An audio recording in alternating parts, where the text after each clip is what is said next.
ہندوستان خاموش نہیں ہے، تو اس لیے یہ ہے کہ وہ اس فینس پہ نہیں بیٹھے ہیں بلکہ افغانستان کے اندر بیٹھے ہیں۔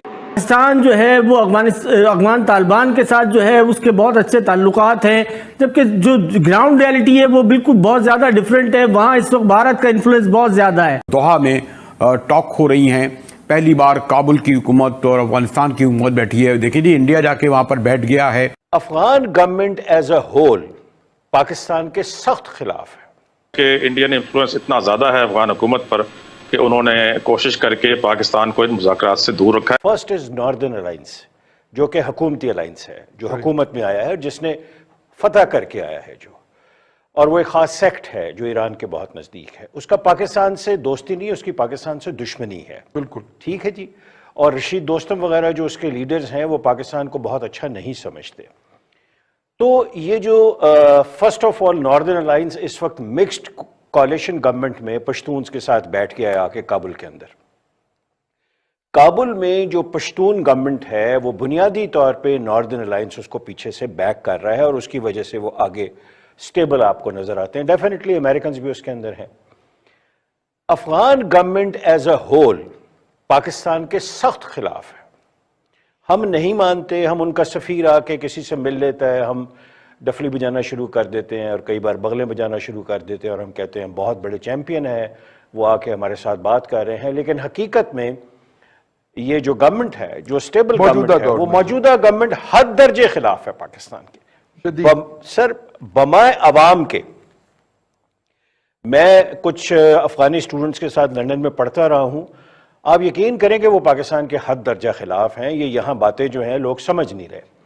تو ایک آپ کا فیکٹر ہو گیا ناردرن الائنس، ایک فیکٹر ہو گیا آپ کا گورنمنٹ، ایک فیکٹر آپ کا ہے طالبان۔ طالبان کے اندر انڈین طالبان بھی موجود ہیں جو کہ انڈین انفلوئنسڈ ہیں، ایرانین انفلوئنسڈ بھی ہیں، پاکستانی انفلوئنسڈ بھی ہیں، ایجنسیز انفلوئنسڈ بھی ہیں، امریکن انفلوئنسڈ بھی ہیں۔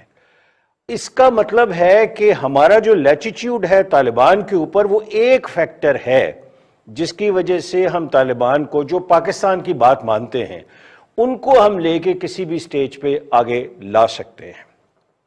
اب جب آپ سٹیک ہولڈرز کی بات کرتے ہیں تو میں آج بڑی تکلیف سے یہ عرض کروں گا کہ پاکستان کے امریکہ کے ساتھ تعلقات جو ہیں وہ ایک اسٹریٹجی کے تحت خراب کیے گئے ہیں۔ امریکہ سپر پاور ہے، رہے گی، اور ابھی تک اس کا کوئی مقابلہ نہیں ہے۔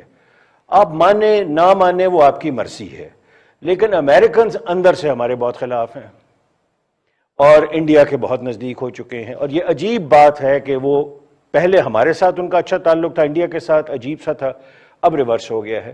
تو جو سٹیک ہولڈرز ہیں آپ کے، Taliban and all this including the government, ان میں سے 95% تو آپ کے خلاف ہیں کہ آپ ان کے معاملات میں انٹرفیئر نہ کریں، آپ ان کو اپنے فیصلے کرنے دیں۔ لیکن ہم 35 سال سے کہہ رہے ہیں نہیں، فیصلہ ہم نے کرنا ہے۔ پہلے تو شاید تھوڑی سی ہماری پوزیشن بہتر ہو، لیکن اب تو وہ پوزیشن ہماری بہتر نہیں ہے۔ 82 میں سٹارٹ لے لیا جی ہم نے، 88 تک ہم نے بہت بھگتا، کلاشنکوف بھی ہم نے بھگت لیا، ہم نے سب کچھ بھگت لیا۔ افغانی کسی بندے جو افغانی ہے، ہم ساروں کو خان صاحب کہہ دیتے ہیں، آپ جو پیور افغانی بندہ نا، اس سے صرف پاکستان کا پوچھ لیں، وہ وہی زبان بولے گا جو بنگالی ہمارے خلاف بولتے ہیں، سیم وہی زبان بولتے ہیں یہ لوگ۔ یہ بالکل ایسے نہیں ہے، یہ ہمارے ساتھ نہیں ہے۔ انفلوئنس جو ہے وہ بھارت کا کہیں زیادہ ہے پاکستان سے افغانستان میں۔ جی بالکل آپ ٹھیک کہہ رہے ہیں، وہ اس لیے زیادہ ہے کہ بھارت نے ایک ان کے ساتھ کھیل کھیلا ہے کہ بھارت نے افغانستان میں کچھ انویسٹمنٹ کی ہے، اور ان کو یہ یقین دلایا ہے کہ بھارت جو ہے وہ افغانستان کے لیے، ان کے پیس کے لیے بہت بڑا کام کرنا چاہتا ہے۔ پاکستان جو ہے وہ افغان طالبان کے ساتھ جو ہے اس کے بہت اچھے تعلقات ہیں، جبکہ جو گراؤنڈ ریالٹی ہے وہ بالکل بہت زیادہ ڈیفرنٹ ہے۔ وہاں اس وقت بھارت کا انفلوئنس بہت زیادہ ہے۔ صرف کرزئی گورنمنٹ جو تھی یا یہ جو اشرف غنی صاحب کی گورنمنٹ ہے، اس کا معاملہ نہیں ہے۔ کابل کے گلی کوچوں میں جو عام آدمی ہے اس میں بڑی مخاصمت اور بڑی ہاسٹیلٹی پائی جاتی ہے پاکستان کے بارے میں، انلیس کہ ہم جو ہے وہ اس طرح کا پازیٹیو رویہ اپنائیں۔